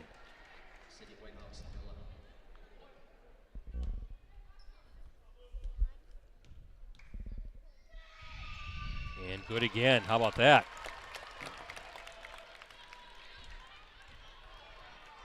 .26 points for Wilson. Under 90 seconds now left in the game, Brett. Gresh, somehow got through there. I think somehow she maybe knocked down her own teammate. Oh, no, for Hortonville. Little too long on the pass. 6th turnover for the Polar Bears, Brett. And now Rhodey wants a timeout for Notre Dame. Timeout the Tritons. Full timeout.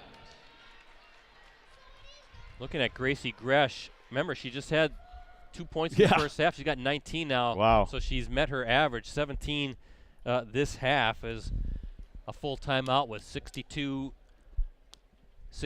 score, 118 to play as we look at our Coonies and Cellcom scoreboard. Again, folks, this is just the first of 3 great girls matchups we have in a row.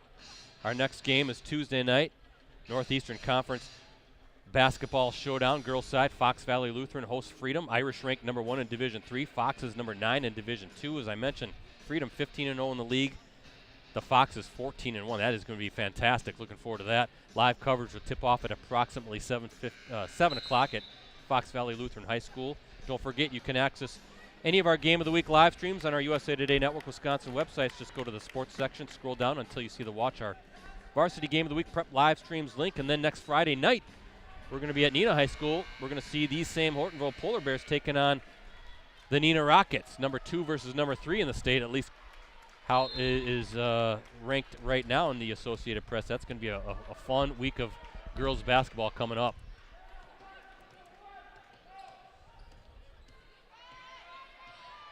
I'm up for some overtime. Why not? Why not? It's been a Saturday afternoon, late afternoon now. This has been a fun game.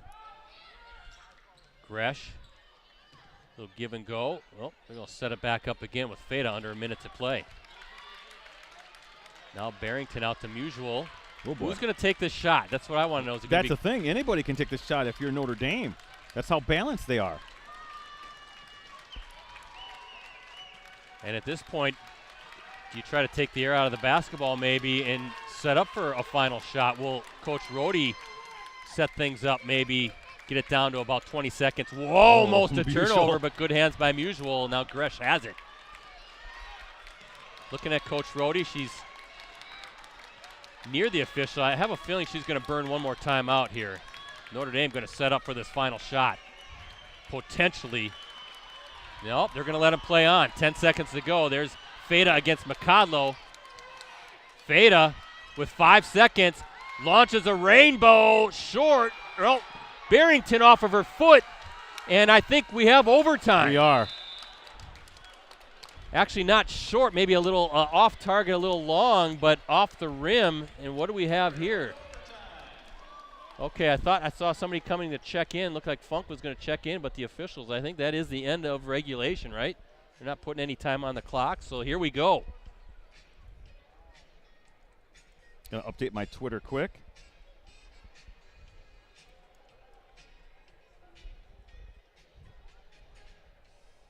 That was, I don't know about you, but even as many years as I've been covering this stuff, and I know you've done a long time too, it still get my heart kind of pumping a little bit. You're waiting in anticipation.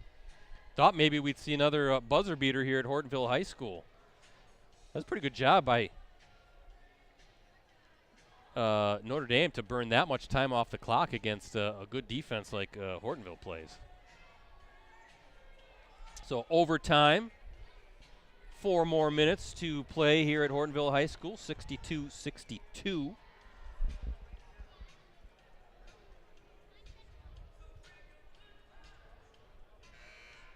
I agree, Brett.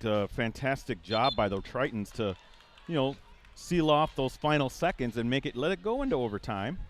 I thought maybe the way sometimes you see, okay, you're going to burn it, get down to about 15 seconds. I thought maybe Coach Rohde was going to call timeout, set up one more play, but trusting her team to play on, and Feta really pretty good look at it. You can see Rainey Wilson there for Hortonville kind of gathering her teammates. Little pep talk here before halftime gets going, or overtime, I should say, gets going. And Who has the ball? Yep, they're going to have to tip it again. Jump ball, and we're almost ready to start the OT, Brett. 4 more minutes of fun. Why not when it's two of the state's best, right? It's kind of how it should be as Notre Dame with the basketball. Remember, Tritons, again, they were down 16 points at the half and battled back to force this overtime. Gracie Gresh, the nice bounce pass inside, and a good finish by Sydney Whitehouse. Ricardo, strong hands by Whitehouse. She was able to corral that. It looked like it was going to be a possible turnover, but she was able to get control, put it up for the bucket. Now Rainey Wilson, who's had a sensational game, going into Werner, who's had a great game. Funk, who's been hot from three-point range, and that's off the rim, out of bounds.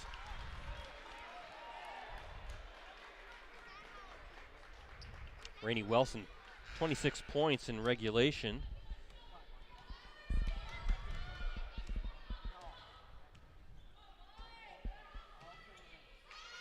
There's again a good cut. Oh, and a great job by Musial.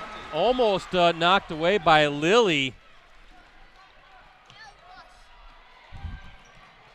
Couple of close calls for that Polar Bears defense, Ricardo, there in overtime.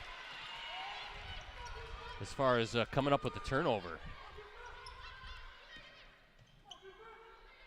And if you're Hortonville, you can see if you can get Rainey Wilson. Yeah, I would look here to Wilson to get an offensive shot here. She's fouled, and that's a good job. And Gracie Gresh, she can't believe it.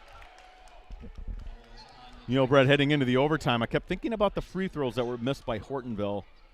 You know, those, again, made the difference towards the end of regulation, didn't they? Yeah, they sure did. As Wilson, she's been perfect from the line and continues on with that. I have Rainey Wilson, Ricardo, at 10 for 10 from the stripe. Okay. And these are definitely big free throws coming up right now, down to a one-possession game, make it 11 of 11. 29 or 28 points for Rainey Wilson.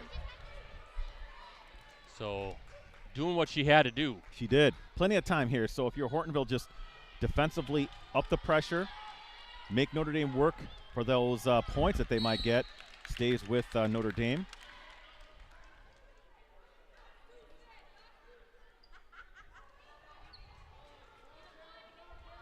Again, they're in a double bonus are the Tritons.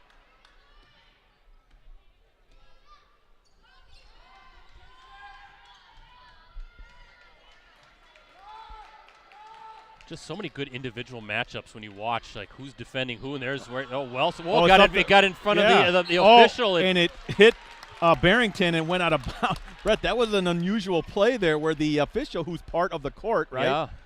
Well, look like Wilson had the steal, but the official's in no man's land at that point, right? He's where he needs to be. It's just kind of a weird spot for that to happen. But anyway, the Polar Bears get the basketball back, a chance to tie it or maybe take the lead.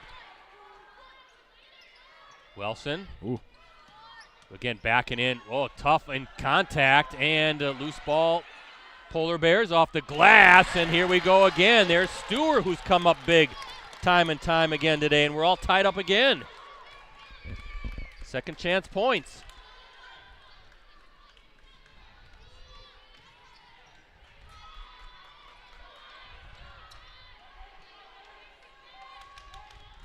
Can the Tritons, here we go again, are they going to try to burn off the last 95 seconds here? Almost the same situation. McCodlow against Feda. Nope, Feda going in. She's double teamed, back out. That's Gresh from the top. Strong. Rebound. Musial. Bounce pass inside. Reverse. Barrington with a miss. A little feed. Yeah, wow. They are. And that's Sydney Whitehouse slashing through the lane and getting a bucket. Wow. Letting them play a little bit. I don't know if that was a charge, Brett, but it's definitely a physical play down low. But 68-66, Notre Dame with the lead, 1:13 seconds left, Brett. Woo, this is going down again. Could you possibly have double overtime, Brett? Why not, right? Let's keep doing it. But working hard and keeping that possession alive where the Tritons, a couple good looks, that reverse underneath that just kind of rimmed out, but then you got to like the fact that getting that offensive rebound and then Whitehouse kind of coming through the lane, and you see her flashing through. A little flick pass, and she's able to get it to fall. Whitehouse with 8 points. Again, thanks to everybody watching tonight. Don't forget about our digital subscription. Please subscribe. 3 months for just $1. That's all it costs for full unlimited digital access. postcrescent.com/subscribe. greenbaypressgazette.com/subscribe. By the way, I checked this out. I think my research was right. Notre Dame's conference winning streak, I was kind of curious about that. 47 straight I have the Tritons with 47 straight FRCC wins. The last time I have the Tritons dropping a conference game was back in February 7th, 2020. 47-41 loss to Pulaski at Pulaski. I thought that was during the COVID year or before right COVID before even that, hit. right before that hit. That's I could be wrong. If I'm wrong, please tweet me at PCBrettC. But I was looking on the schedule. I was kind of curious on how long they've dominated that FRCC. Near turnover. Good job by the Polar Bears. Step through by Wilson. Loose ball. And still a loose ball. And what do we have here? Ricardo on the foul. Is that going to be her 5th? And that is on Trinity McCodlow. She is out of the game.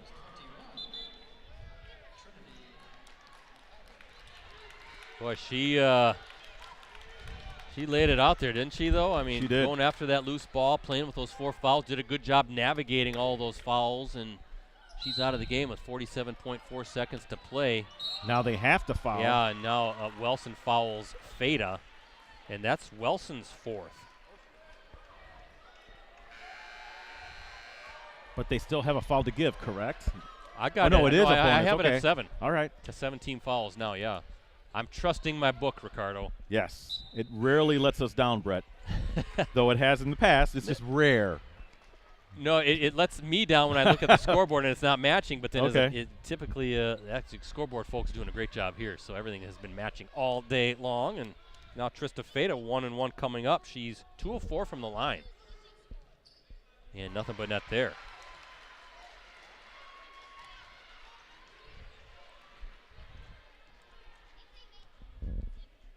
And this is a big one. 2-possession game. So Feda coming up big, knocking those free throws down. Let's see how the Polar Bears can answer. Deep 3 by Wilson. Strong, and Feda with the rebound. And kick out. That's Barrington. Oh, yeah. Beautiful full court game there. Waldrop with the finish. And you can maybe hear the Tritons fans a little bit in front of us as timeout for AC Clothier, full timeout, and a 6-point lead with 23.1 seconds to play. Ricardo.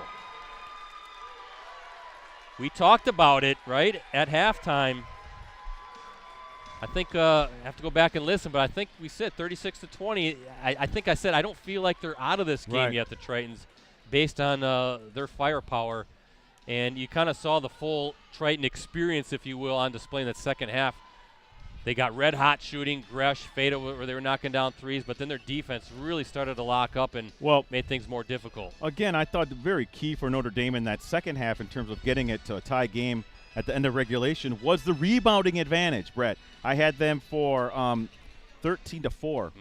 And a lot of those were offensive rebounds, second chances you don't want to give. And I hate to belabor the point, but the missed free throws by Hortonville made it to where, you know, they were able to get that tie at the end, Brett, and not have to try to attempt a shot to tie. Well, we'll see. It's a 6-point game. Weirder things have happened with 23.1 seconds to go. If the Polar Bears can maybe knock down a 3-pointer, make it back to a 1-possession game, we'll see what happens. Step back 3, strong, and that's Whitehouse with the rebound.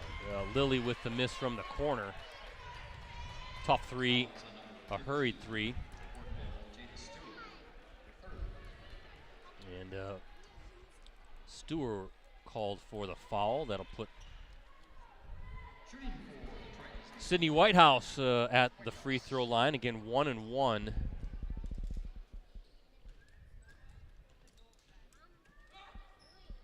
And that's a big one there, Ricardo.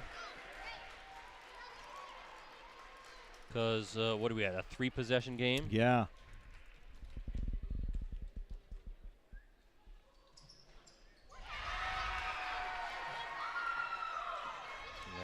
White House knocks them both down.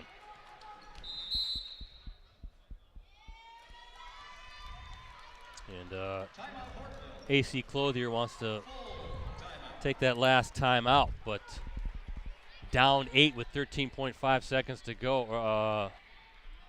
Looking pretty good for Notre Dame to come out with one heck of a comeback over an excellent Hortonville team. Yeah, they're outscoring Hortonville 12-4 here in the overtime, Brett. And Notre Dame doing the job on the rebounds as well. 5-1 advantage in the OT.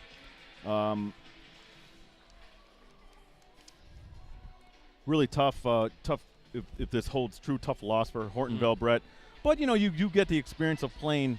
Very few teams are on the level of Notre Dame. No doubt. On their schedule. Obviously, they have a big one against Nina, right, on Friday. So that's a big game too for them. But this was a learning experience. I know there's plenty of stuff for Coach Clothier to pull away. Yeah, looking for Hortonville, they have a game coming up Appleton West on Tuesday, then at Nina Friday, Fondy, and then at Appleton East. That closes out the regular season. For the Tritons, they're at Manitowoc coming up, and then Sheboygan South, Bayport, and Green Bay Southwest. And then it's tournament time. And Notre Dame is going to let it run out, and Trista Feta celebrating that comeback as the Tritons with the win. Thank you for attending today's game. Ricardo, I'm updating my Twitter quick. do you have to get down there and talk to the coaches? Yeah, or? I'll talk to and then normally Green Bay's technically out of my area, but I will talk to Coach Rohde and probably Gresh just to get some feedback for them because they're the #1 team and we want to get just some comments on them on the comeback in general here, Brett. But hey, again, what I talk about Hortonville is this is a team.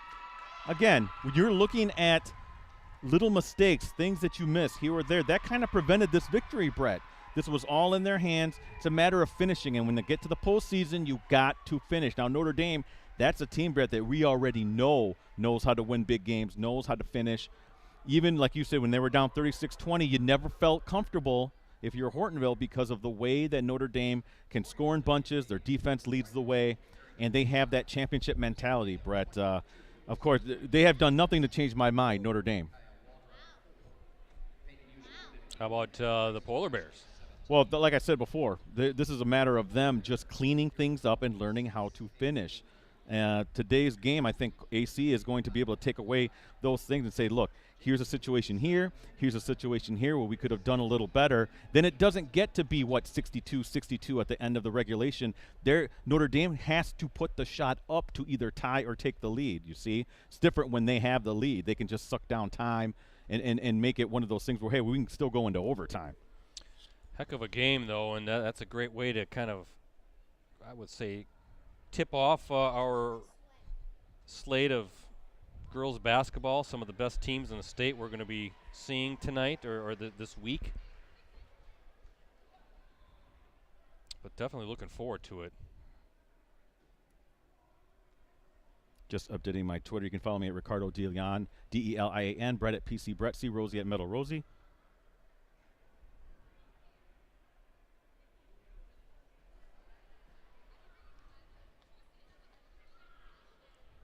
Trying to add up the book here, and then I'll run down the scoring in a minute.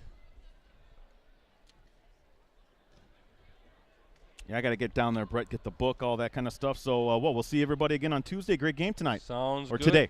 Yeah, today. Have a good one, guys. Yep. Sounds good, Ricardo.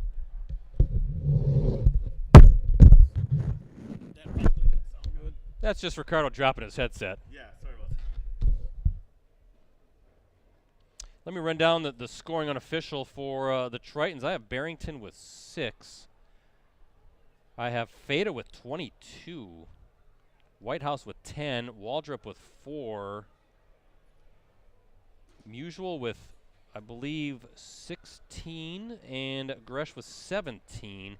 With for the Polar Bears, I have Wilson with 28. Werner with 18. Stewart with 6. McCodlow with 5. Lilly with 3. Funk with 6. With the victory, Notre Dame, the top-ranked team in Division II, improves to 19-1 on the season overall. Up next for the Tritons, They're at Manitowoc on Tuesday. That's a Fox River Classic Conference matchup. Tip-off is set for 7 p.m. As for the Polar Bears, ranked number 2 in Division I, the Polar Bears fall to 18-2 overall. And up next for Hortonville, they're right here, home against Appleton West on Tuesday. That's a Fox Valley Association matchup. Tip-off is set for 7:30 p.m. Again, as for us, we're back at it Tuesday night for a Northeastern Conference girls showdown as Fox Valley Lutheran hosts Freedom. Again, Irish ranked number 1 in Division 3. Fox is number 9 in Division 2. Live coverage will tip off at approximately 7 p.m. And again, don't forget, folks, you can access any of our previous Game of the Week live streams on our USA Today Network Wisconsin websites. Just go to the sports section and scroll down until you see the Watch Our Varsity Game of the Week Prep live streams link. Don't forget about that digital subscription deal, 3 months for $1. We appreciate your support there. And we appreciate the support of our sponsors. First, Cellcom. Pre-order the new Samsung Galaxy S23 series at Cellcom and save up to $500. Escape the ordinary and make the everyday epic. Visit cellcom.com/Galaxy for details. And Cooney's Embroidery and Sportswear. They have the skills and experience to customize your apparel and spread the word about your organization. Contact them today at 920-731-0922. Or don't forget about their email address as well, Cooney, COONEYS 0922 at sbcglobal.net. So for Ricardo, for Rosie, and of course the entire crew with USA Today Network Wisconsin, I'm Brett Christopherson, signing off from Hortonville High School. Once again, the final score this afternoon, it was a fantastic matchup, an overtime matchup between two of the state's best, Notre Dame 74, Hortonville 66. Thanks for watching, everybody.